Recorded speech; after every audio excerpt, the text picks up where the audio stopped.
Welcome back to Weekly Briefing. I'm John Hines. The House Homeland Security Committee is formally moving ahead with impeachment proceedings against DHS Secretary Alejandro Mayorkas. Data shows that Customs and Border Protection finished December 2023 with a jaw-dropping 302,000 migrant encounters. This is the single highest month ever recorded. Mayorkas claims, though, they are turning a corner. You've been engaged in bilateral discussions with your counterparts in Mexico, pretty critical discussions. I believe Mexican officials are going to come to the United States soon. Have you seen a tangible effect of what you guys have discussed up to this point, what you've started to implement up to this point? So, Phil, we've started to see some results. These are not results that occur on the flick of a switch. Joining me is our fabulous panel of experts. Jenny, we'll start with you. Is this as simple as a flip of the switch? I mean, what was Mr. Mayorkas, what was his point there, do you suppose? Well, I think at the end of the day, the Biden administration has to go to Mexico when things get really bad. And the Mexican counterparts to Mayorkas and Blinken have kind of this upper hand in negotiating with them.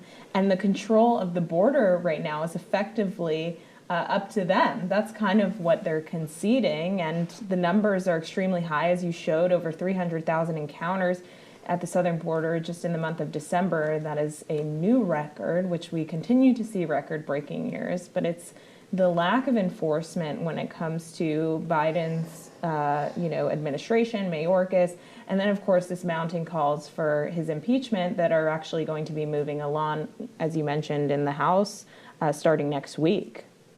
Donna, the House Republicans, led by the Speaker, were down on the southern border. Apparently, they were trying to make a counterpoint to what was going on at the border. Do you think they were effective in perhaps delivering a message about the importance of southern border security? The border security has always been important. Listen, this is long overdue. They've waited actually too long on this issue. It's the reason why the Biden administration is actually losing support from the black community for the first time in history, because they've had so many migrants in the community. What the House needs to do is move quickly on this, because there's so many infractions that they could have impeached him and then several other of his administration.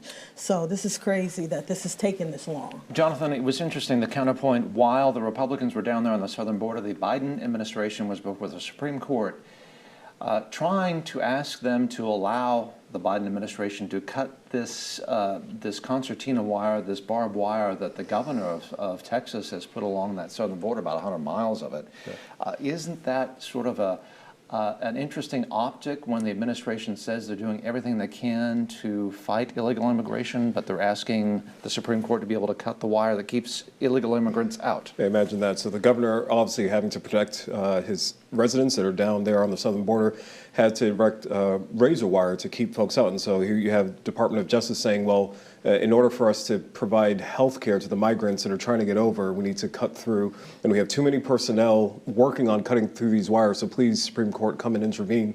This is the second time they've asked Supreme Court to intervene. Governor Abbott was able to place buoys inside of the River Grande to stop folks from coming over, so flotation devices that stopped folks from swimming across.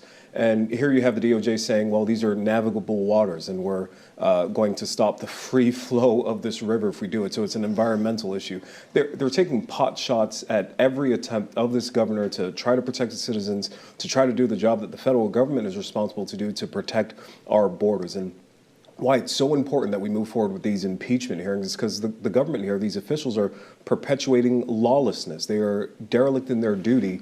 And the two chief witnesses that could be in favor of this impeachment and speaking against Mayorkas could be Brendan Johnson from Chicago and Mayor Adams. These are two Democrat mayors that have reached a tipping point because of the Biden administration, the Democrat Biden administration. That would be a fascinating sight, and that would be must-see TV. Jenny, you were at the border. You saw these wires being cut. What was going on? Yeah, actually, we aired it exclusively on OAN.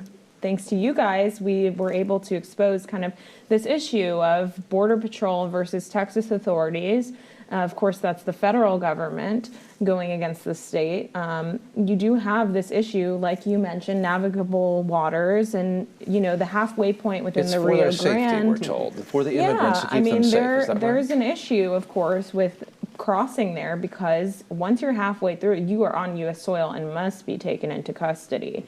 And so that's where the Biden administration has put its priorities when it comes to the border. But at the same time, they are still talking about how they can't take any action from an executive level. The onus is on Congress. But then they are taking some actions, and it's more targeted against a Republican governor and his state's actions to actually, try to secure the situation down there. Sort of a two-track, confusing double message there. Meanwhile, Harvard President Claudine Gay resigned from her position earlier this week. Gay had faced numerous accusations of plagiarism over the last month or so, yet instead of taking any accountability for her actions, she blamed racism for her departure. In her resignation letter, Gay wrote, quote, "It has been distressing to have doubt cast on my commitments to confronting hate and to upholding scholarly rigor, two bedrock values that are fundamental to who I am, and frightening to be subjected to personal attacks and threats fueled by racial animus." What do you make of this note? What do you make of this resignation, Donna? Okay, first of all, if it's racism, it's her racism against the Jewish people, number one. Secondly, the same people that are crying about having racism are the same people that are trying to remove Clarence Thomas from the Supreme Court justice, are the same people who omitted purposely Clarence Thomas and Condoleezza Rice from the Black Natural History Museum. The same people right now that had Dr. Ben Carson name removed from multiple business. These are people that are accomplished. These are people who have their own merit, who gain their position not from a carve-out. Are you saying there's hypocrisy here? It's not. I mean, hypocrisy can't even describe what it is. I'm shocked. I'm shocked. I mean, these are people who called Uncle Tim Scott Uncle Tim, Uncle Tom, and would not think twice about calling me or anybody other Black conservative the N-word. Jonathan, I'm shocked there's hypocrisy going on here. Of course, Claudine Gay, she didn't apologize for anything. Should she have apologized for anything? Yeah, I think to your point, listing all those self-accomplished African Americans that have risen to prominence, the huge contrast between them and Claudine Gay, who rose to prominence because of plagiarism, right? Over 50 to 60 plagiarized articles, and she's in an academic setting where, she's responsible. Even her students, undergrad students, if they were plagiarized just once, they'd be kicked off of campus. But here's someone that's rose to prominence by borrowing other people's items. And yes, it is hypocrisy. Americans don't really care about who's the president of Harvard, but they do care when you have a president of a campus that is alienating the Jewish community, that is tolerating a terrorist apologists in the 35 groups from Harvard that promoted and called for more October 7th terrorist attacks. So that's why she's in the center of our news. It is the plagiarism, it is hypocrisy, but it is also her dereliction of duty. She mentions hate. She created an environment for hate to thrive in Harvard by not addressing what those terrorist apologists did against the Jewish students that are still on her campus. Jenny, so the president is gone, but has anything really changed? I understand she maintains a very generous salary of around $1 million.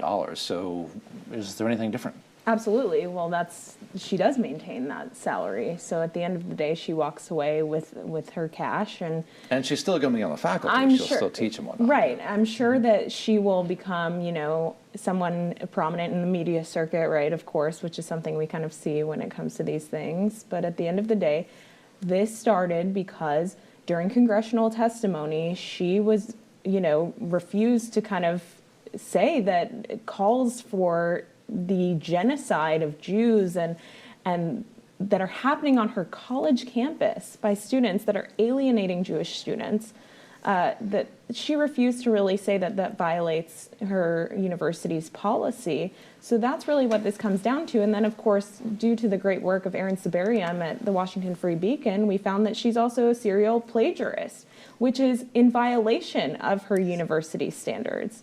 So that's what this is about at the end of the day. It's not about racism. Academic integrity. When we return, former President Donald Trump appeals to the Colorado Supreme Court's decision to disqualify him from the ballot. How will SCOTUS respond? We'll be right back. Don't touch that dial.